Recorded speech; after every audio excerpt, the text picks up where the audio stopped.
السلام عليكم ورحمة الله وبركاته. معكم أخوكم مروان من أخوان بالأنساب. حبينا نستضيف الأخوان عندنا الأخ سيف أنصار. ونعم والله. نسيب صار. ونعم والله. أخواننا من اليمن، وحبينا نسألهم أسئلة. إيش رأيكم في أول شيء أجواءنا اللي في الدمام؟ والله حلوة ورائعة. حلو.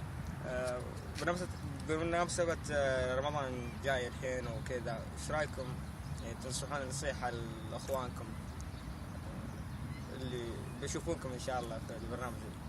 صوم رمضان يعني والحفاظ على الصلاة ومواظبة الصوم في رمضان وأداء الفرائض اللي مطلوبة في رمضان.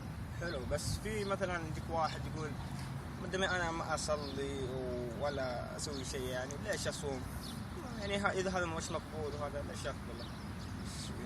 ايش تكون ردة فعلك يعني، او ايش نصيحتك له؟ يعني يمكن يستجيب لك وكذا. يعني يحافظ على الصيام من الله سبحانه وتعالى، يقول كل عمل ابن آدم له إلا الصوم فهو لي وأنا أجزي. الله صحيح، وهذا أكبر فضل. يعني إذا ربك مش أي مخلوق أو أي ملك يحاسبك، هذا ربك بنفسه يحاسب عبده الصائم.